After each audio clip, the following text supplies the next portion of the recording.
इस्लाम धर्म में भी जीसस का सम्मान होता है। ईसाई और मुसलमानों के बीच सैकड़ों सालों से जंगें चल रही हैं, फिर चाहे वो जेरूसलम का मुद्दा हो या फिर ईसाइयों और मुसलमानों के बीच लड़ी जा रही जंगों यानी क्रूसेड्स का।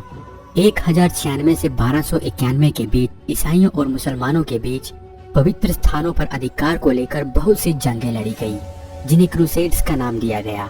इन जंगों में दोनों तरफ से खून बहा। ईसाई बहुल देशों ने मुसलमानों का बहुत कत्लेआम किया है।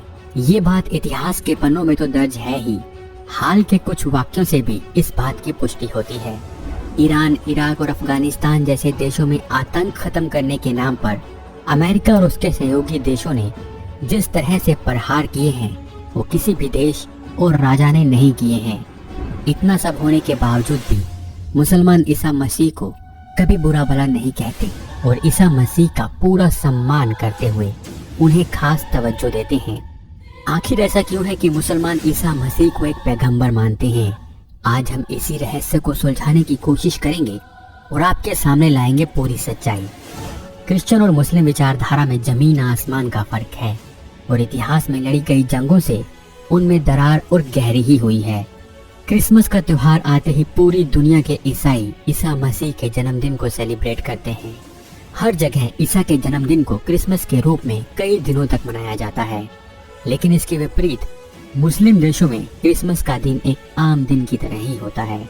बल्कि दुनिया के अधिकतर देश जहां क्रिश्चियंस की आबादी कम है, वहां इस दिन को कोई खास तवज्जो नहीं दी जाती। पर आपको बता दें कि भले ही मुसलमानों और ईसाइयों में आपस में कितनी भी नफरत हो और मुसलमान भले ही क्रिसमस का त्योहार ना मनाते हों, लेकिन इस्लाम की सबसे पवित्र किताब कुरान में ईसा मसीह का कई बार जिक्र किया गया है।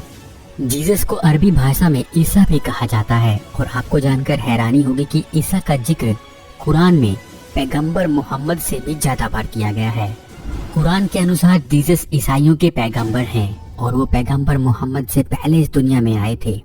इस्लाम में ये भी माना जाता है कि ईसा ही थे जिन्होंने मुसलमानों के आखिरी प्रोफेट मोहम्मद के आने की भविष्यवाणी की थी। इस तरह ईसा को इस्लाम में अग्रदूत भी कहा जा सकता है। आपको जानकर हैरानी होगी कि कुरान में ईसा मसीह के साथ साथ मदर मैरी का भी जिक्र है। कुरान में सिर्फ एक ही महिला का जिक्र इतने विस्तृत रूप में किया गया है और वो है मैरी। अरबी भाषा में वर्जिन मैरी को मरियम भी कहते हैं। ये बात भी हैरान करने वाली है कि कुरान में न सिर्फ मरियम का जिक्र है बल्कि एक पूरा अध्याय मरियम के ऊपर है जिसमें ईसा मसीह के जन्म की कहानी को बताया गया है। हालांकि कुरान में लिखी हुई ईसा मसीह के जन्म की कहानी में जोसेफ और फरिश्तों का जिक्र नहीं है।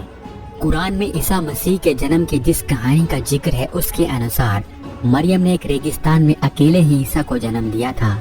इसके बाद एक चमत्कार हुआ और सूखे हुए खजूर के पेड़ से खजूर गिरने लगे। साथ ही उनके कदमों में एक पानी का झरना भी फूट पड़ा, जिसके बाद मैरी ने खजूर खाकर और पानी पीकर अपनी भूख मिटाई। ईसा मसीह एक देव पुरुष थे और पैदा होते ही उन्होंने बोलना शुरू कर दिया था। ईसा की मदर मरियम अविवाहित थी। उस समय जब मरियम माँ बनी तो बहुत से सवाल भी उठने लगे। लोगों ने मरियम से बहुत से सवाल पूछने शुरू कर दिए और इन सब सवालों का मरियम के पास कोई जवाब नहीं था।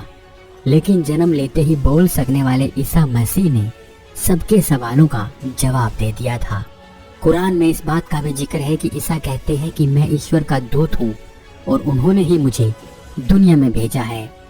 इस्लाम की मान्यताओं के अनुसार पैगंबर दुनिया में ईश्वर का संदेश लेकर आते हैं। ईसा ने दुनिया के लिए अपने संदेशों को एक किताब का रूप दिया है जिसे द होली एंजल कहा जाता है। ईसा की इस किताब का जिक्र पवित्र कुरान में भी किया गया है।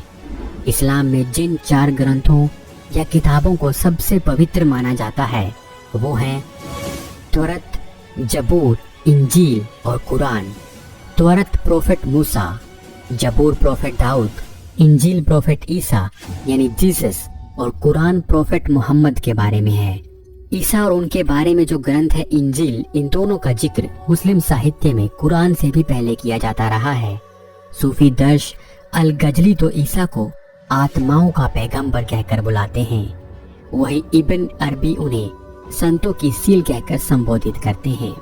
मुस्लिम जीसस के द्वारा किए गए चमत्कारों को भी मानते हैं और कुरान में जीसस के उन चमत्कारों के बारे में लिखा भी गया है, जैसे कि अंधों को आंखें देना, कोढ़ी का कोढ़ खत्म करना और मुर्दों में जान डाल देना।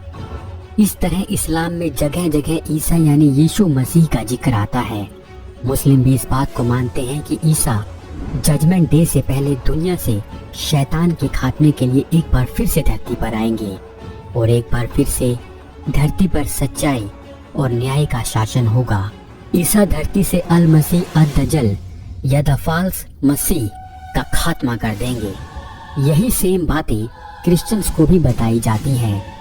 बस फर्क सिर्फ इतना है कि क्रिश्चियंस को शैतान यानी नकली मसीह का नाम एंटी क्रिस्ट बताया जाता है और इस्लाम में उसे दज्जाल या अल मसीह अद-दज्जाल कहा जाता है।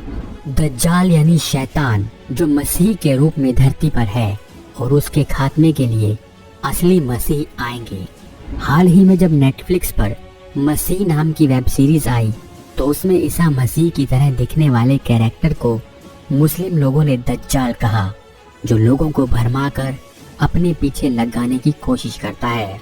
इस सीरीज का दूसरा सीजन कैंसिल हो गया है और ये सीरीज अपने मुकाम तक नहीं पहुंच पाई है। इस्लाम में ईसा के बारे में बहुत कुछ लिखा और बोला गया है, साथ ही उनका सम्मान भी किया जाता है। लेकिन क्या इसी तरह का सम्मान क्रिश्चियंस पैगंबर मोहम्मद का भी करते हैं? वैसे कुछ लोगों की कृत्यों की वजह से पूरे धर्म को कटघरे में रखना बिल्कुल जायज नहीं है और ये बात दोनों पर लागू होती है। लेकिन कुछ समय से ऐसे कुछ वाक़या हो रहे हैं जिससे दोनों धर्मों में दरार गहरी होती जा रही है। इटली के शहर बोलोगना में 15वीं शताब्दी के पुराने चर्च सेंट पेट्रोनियन में एक तस्वीर में पैगंबर को इस तरह से दिखाया गया है जैसे उन्हें नर्क में शैतान पीड़ा दे रहे हो। फ्रांस में एक मैगजीन के द्वारा प्रोफेट मोहम्मद को गलत तरीके से दिखाना और अमेरिका में उनको किसी फिल्म में गलत तरीके से दिखाना मुस्लिम समाज की भावनाओं को भड़काने का काम था। इसके विरोध में की गई हिंसा को भी किसी भी तरीके से जायज नहीं ठहराया जा सकता। इस तरह कई बार दोनों तरफ से मामले को बिगाड़ दिया जाता है और एक दूसरे को बेहतर साबित करने में लोग ईसा मसीह और प्रोफेट मोहम्मद के असली संदेशों को भी भूल जाते हैं। मुसलमानों में लोग अपने बच्चों का नाम ईसा और मरियम रख लेते हैं। ये दोनों नाम ईसा मसीह और मरियम यानी मैरी के नामों से लिए गए हैं। पर क्या आप कभी सोच सकते हैं कि क्रिश्चियंस परिवार में कोई अपने बच्चे का नाम मोहम्मद रख सकता है? शायद नहीं। इस तरह इन बातों से इस बात को और बल मिलता है कि इस्लाम में ईसा को एक पैगंबर के रूप में देखा गया है और उन्हें ईश्वर का दूत माना जाता है। पर कुछ लेखकों के अनुसार ऐसी उदारता ईसाई धर्म में देखने को नहीं मिलती। दोस्तों, इस्लाम में माना जाता है कि हजरत ईसा को क्रूस पर नहीं चढ़ाया गया था और खुदा भगवान या अल्लाह ने ईसा को सीधे जन्नत में उठा लिया था, जबकि ईसाइयों के अनुसार बाइबल में कहा गया है कि ईसा को क्रूस पर चढ़ाया गया था। इसके अलावा क्रिश्चियंस मानते हैं कि जीसस क्राइस्ट ईश्वर के बेटे थे और वो उनका संदेश लेकर दुनिया में आए थे, जबकि इस्लाम के अनुसार खुदा का कोई बेटा नहीं हो सकता और ईसा यानी यीशु खुदा के भेजे एक मैसेंजर या पैगंबर थे जो उनका संदेश लेकर आए थे। इस्लाम का उदय 7वीं शताब्दी के आसपास हुआ, जिस समय ईसाई धर्म मध्य पूर्व में पहले से बहुत प्रचलित था और लाजमी है कि इस्लामिक स्कॉलर्स ने ईसा के उस दौर और उन्हें मानने वालों को देखा हो, इसीलिए उन्होंने ईसा को कुरान में जगह दी। लेकिन बाइबल में प्रोफेट मोहम्मद का नाम क्यों नहीं है? इसके पीछे कुछ लेखकों का तर्क वही है कि क्रिश्चियनिटी में मोहम्मद का सम्मान नहीं किया जाता। लेकिन बाइबल की रचना तो बहुत पहले हुई थी, तो स्वाभाविक है कि उसमें प्रोफेट मोहम्मद का जिक्र नहीं हो। पर अहम बात यह है कि क्या क्रिश्चियनिटी में मोहम्मद का सम्मान किया जाता है। बेल्जियम चर्च में 17वीं शताब्दी की कुछ मूर्तियों में मुस्लिम पैगंबर को स्वर्ग दूतों के पैरों तले दबा हुआ दिखाया गया है।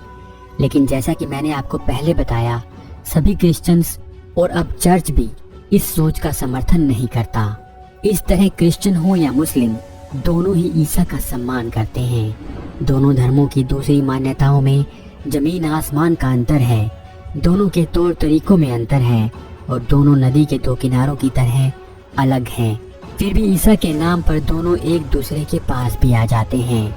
दोस्तों, आप किस धर्म को मानने वाले हैं और आपको मुसलमानों द्वारा ईसा को मानने वाली ये जानकारी कैसी लगी?